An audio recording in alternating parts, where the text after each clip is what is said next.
ಆಗಿರುತ್ತೆ. ಸೊ ಇದು ನಮ್ಮದು main door, entrance door. So ಈ ಡೋರ್ ಎಂಟ್ರ್ ಆಗಿದ ತಕ್ಷಣ ನಮ್ಮ ಕಾರ್ಡ್ ಪ್ಲೇಸ್ ಮಾಡಿದ್ರೆ ಆಬ್ವಿಯಸ್ಲಿ ಲೈಟ್ ಎಲ್ಲ ಬರುತ್ತೆ, ಅದು ನಿಮಗೆಲ್ಲರಿಗೂ ಗೊತ್ತು. ಕಾರ್ಡಿಗೆ ಪ್ಲೇಸ್ ಮಾಡಿದ ತಕ್ಷಣ ನೆಕ್ಸ್ಟ್ ಈ ಕಡೆ ಬಂದರೆ ಈ ಥರ ಕಬೋರ್ಡ್ ಕೊಟ್ಟಿದ್ದಾರೆ. ಸೊ ಇಲ್ಲಿ ನಮ್ಮ ಬಟ್ಟೆ ಎಲ್ಲ ಇಟ್ಕೋಬೋದು, ನಮ್ಮದೇನಾದರೂ ಬಟ್ಟೆ ಗಿಟ್ಟೆ ಇದ್ದರೆ ಇಟ್ಕೋಬೋದು. ಸದ್ಯಕ್ಕೆ ನನ್ನ ಹಸ್ಬೆಂಡ್ ಪ್ಯಾಂಟ್ ಇದೆ. ಮತ್ತು ಇಲ್ಲೂ ಒಂದು ಕಬೋರ್ಡ್ ಕೊಟ್ಟಿದ್ದಾರೆ, ಮೀನ್ಸ್ ಸ್ಲ್ಯಾಬ್ ಥರ ಕೊಟ್ಟಿದ್ದಾರೆ. ಅಲ್ಲಿ ಕೂಡ ನಾವು ಸ್ವಲ್ಪ ಬ್ಯಾಗ್ಸ್ನ ಇವಾಗ ಬಂದ್ವಲ್ಲ, ಸೊ ಅದಕ್ಕೆ ಇಟ್ಟಿದ್ದೀನಿ. ಮತ್ತು ಇಲ್ಲಿ ಬಂದರೆ ಇಲ್ಲಿ ಮಿರರ್ ಬರುತ್ತೆ, ಈ ಥರ ದೊಡ್ಡ ಮಿರರು. ಮತ್ತು ಈ ಥರ ಒಂದು ಟೇಬಲ್ ಕೊಟ್ಟಿದ್ದಾರೆ. ನೀವೇನಾದರೂ ಬೇಕಂದರೆ ಲೈಕ್ ಚಾರ್ಜರು, ಹೇರ್ ಡ್ರೈಯರು, ನಿಮ್ಮ ಮೇಕಪ್ ಸೆಟ್ಟು ಅದೆಲ್ಲ ಇಟ್ಕೋಬೋದು. ಮತ್ತು ಇಲ್ಲಿ ಬಂದರೆ ಒಂದು ಸ್ಮಾಲ್ ಟಿ ವಿ ಇದೆ.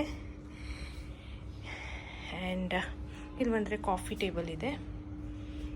ಆ್ಯಂಡ್ ಇಲ್ಲಿ ಒಂದು ಸ್ಮಾಲ್ ಟೇಬಲು ಮತ್ತು 2 ಚೇರ್ ಇದೆ. ಈ ಸ್ಕ್ರೀನ್ನ ಈ ಥರ ಜರುಗಿಸಿದ್ರೆ ಜಸ್ಟ್ ಒಂದು ವಿಂಡೋರ್ ಇದೆ, ಈ ಥರ ಅಷ್ಟೇ. ಏನೂ ವ್ಯೂ ಏನೂ ಕಾಣಿಸಲ್ಲ ಇಲ್ಲಿ, ಅಕ್ಕಪಕ್ಕ ಇರೋ ಬಿಲ್ಡಿಂಗ್ಸ್ ಕಾಣಿಸುತ್ತೆ ಅಷ್ಟೇ. ಬಟ್ ಈ ಸ್ಕ್ರೀನ್ನ ಸುಮ್ಮನೆ ಹಾಕಿದ್ದಾರೆ ಅವರು ಲುಕ್ಗೋಸ್ಕರ. ಆಮೇಲೆ ಈ ಕಡೆ ಬಂದರೆ ಇಲ್ಲೊಂದು ಸೈಡ್ ಟೇಬಲ್ ಇದೆ, ಮತ್ತು ಇಲ್ಲಿ ಒಂದು ಕಿಂಗ್ ಸೈಜ್ ಬೆಡ್ ಇದೆ. ಸೊ 2 ಕಡೆ ಸೈಡ್ ಟೇಬಲ್ಸ್ ಇದೆ. ಇದು ಬಂದ್ಬಿಟ್ಟು ವಾಶ್ರೂಮು ಹಿಂಗೆ ಓಪನ್ ಮಾಡಿದ್ರೆ ವಾಶ್ರೂಮು. ಇದು ಸಿಂಕು ಮತ್ತು ಇನ್ನೊಂದು ಮಿರರ್ ಕೊಟ್ಟಿದ್ದಾರೆ, ಈ ಥರ ದೊಡ್ಡ ಮಿರರು. ಆಮೇಲೆ ಈ ಕಡೆ ಬಂದರೆ ಕಮೋಡ್ ಇದೆ. ಆ್ಯಂಡ್ ಈ ಕಡೆ ಶಾರು ಮತ್ತು ಬಕೆಟು ಇಟ್ಟಿದ್ದಾರೆ ಎಲ್ಲಾದರೂ ಸ್ನಾನ ಮಾಡಬೇಕಂದ್ರೆ. So this is washroom, decent ಆಗಿದೆ. ಯಾರಾದರೂ ಬಂದರೆ ಹೋಟೆಲ್ ಸ್ವಾತಿಲಿ ಆರಾಮಾಗಿರ್ಬೋದು. ಈ ಕಡೆ ಸ್ವಲ್ಪ ಟಾಯ್ಲೆಟ್ರೀಸ್ ಎಲ್ಲ ಇಟ್ಟಿದ್ದಾರೆ. ಈ ರೂಮಲ್ಲಿ ಇದು ಟ್ವಿನ್ ಬೆಡ್ರೂಮು. ಇಲ್ಲಿ ನಮ್ಮ ಅತ್ತೆ ಮತ್ತು ನಮ್ಮ ಅಮ್ಮ ಸ್ಟೇ ಆಗಿದ್ದರು, ಸೇಮ್ ಎಲ್ಲನೂ. ಬಟ್ ರೂಮಲ್ಲಿ ಟ್ವಿನ್ ಬೆಡ್ಸ್ ಇದೆ, ಅಷ್ಟೇ ಡಿಫ್ರೆನ್ಸು.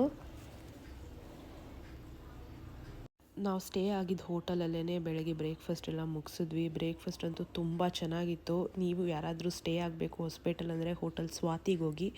ಬ್ರೇಕ್ಫಾಸ್ಟ್ ತುಂಬ ಟೇಸ್ಟಿಯಾಗಿತ್ತು. ಸೊ ಅದನ್ನೆಲ್ಲ ಮುಗಿಸ್ಕೊಂಡು ಇಲ್ಲಿಂದ ನಮಗೊಂದು 20 ಮಿನಿಟ್ಸ್ ಜರ್ನಿ ಇದೆ.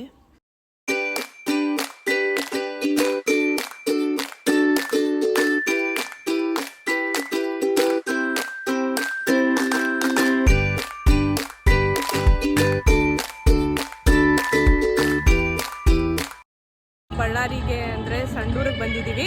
ಸಂಡೂರಲ್ಲಿ ಶಿವಾಜಿಯವರ ಮಾವನ ಮಗಳ ಮನೆ ಇದೆ, ಅಲ್ಲೇ ಅವರು ರಿಸೆಪ್ಷನ್ ಇಟ್ಕೊಂಡಿದ್ರು. ಮದುವೆ ಆಗೋಗಿತ್ತು. ಸೊ ಆ ರಿಸೆಪ್ಷನ್ ಅಟೆಂಡ್ ಮಾಡೋದಕ್ಕೆ ನಾವು ಬಂದಿದ್ದೀವಿ. ಸೊ ಒಂದಿನ ಮುಂಚಿತವಾಗಿ ಬಂದ್ವಿ, ಯಾಕಂದರೆ ಹಂಪಿ ಎಲ್ಲ ನೋಡಬೇಕಿತ್ತು. ಮತ್ತು ಅವ್ರ ಚಿಕ್ಕಮ್ಮ ಮನೆಗೆಲ್ಲ ನಾವು ವಿಸಿಟ್ ಮಾಡಿರಲಿಲ್ಲ.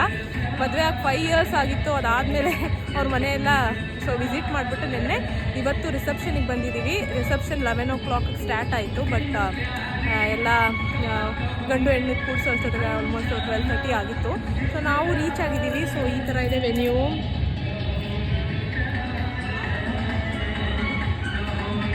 ಸೊ ಒಳಗೆ ರಿಸೆಪ್ಷನ್ ನಡೀತಾ ಇದೆ. ಇವಾಗ ನಾವು ಹೋಗಿ ಗಿಫ್ಟ್ ಕೊಟ್ಬಿಟ್ಟು ಬೆಂಗಳೂರಿಗೆ ಹೊರಡಬೇಕು.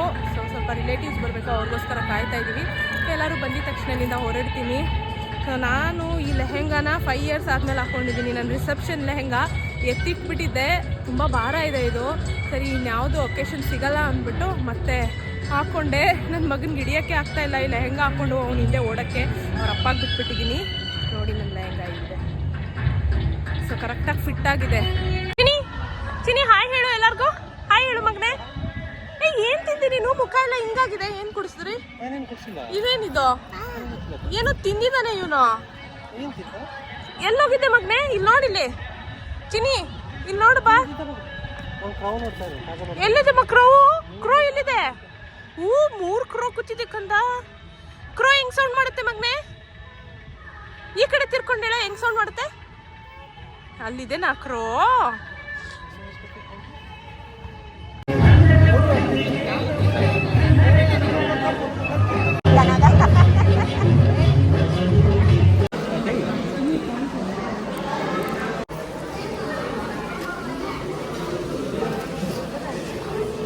ಈಗ ಫೈನಲಿ ಮದುವೆ ಎಲ್ಲ ಮುಗೀತು, ಊಟ ಮಾಡಿದ್ವಿ, ಎಲ್ಲಾದರೂ ಡ್ರೆಸ್ ಚೇಂಜ್ ಆಯಿತು.